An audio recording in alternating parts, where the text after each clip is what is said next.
और यूपी की अब तक की सबसे बड़ी खबर, शिवपाल सिंह यादव नहीं बनेंगे नेता प्रतिपक्ष।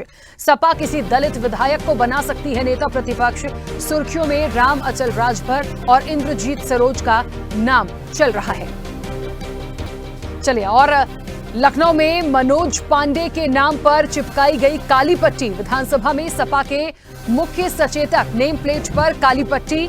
मनोज के नाम के आगे मुख्य सचेतक की नेम प्लेट लगी थी। विधानसभा में सपा के मुख्य सचेतक नेम प्लेट पर काली पट्टी।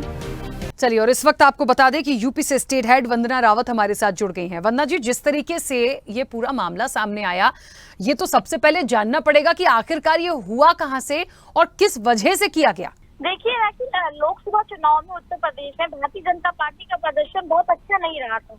यहाँ समाजवादी पार्टी सबसे बड़ी पार्टी उभर के आई है और इस लोकसभा चुनाव में सपा ने 37 सीटों पर जीत हासिल की है और कांग्रेस को 8 सीटें जिताने में महत्वपूर्ण भूमिका निभाई है। और 2019 के चुनाव में सपा के पास केवल महज 5 सीटें थी। इन्हीं नतीजों के बाद अब सपा के जो बागी विधायक थे, आपको याद होगा जब थोड़े दिन पहले एमएलसी चुनाव थे, उस समय पर काफी जो सपा के विधायक थे उनको बड़ी जोड़ तोड़ की राजनीति बीजेपी कर रही थी। उसमें एक जो बागी विधायक था वो मनोज पांडे था, जो अब क्योंकि इतनी बड़ी पार्टी उभर के समाजवादी आई है, इतनी बड़ी सीटें, ज्यादा सीटें लेके आई है, तो अब जो बागी विधायक है उनके ऊपर कार्रवाई दिखी। और पहली जो कार्रवाई दिखाई गई है वो मनोज पांडे के पर दिखी है, क्योंकि विधानसभा में सपा की तरफ से इनको ये मुख्य सचेतक के तौर पे थे और नेम प्लेट इनका लगा हुआ था, तो अब उस पे काली पट्टी लगा दी गई है, क्योंकि इन्होंने सपा छोड़कर ये भारतीय जनता पार्टी में शामिल हो गए थे जिस समय एमएलसी के चुनाव हो रहे थे।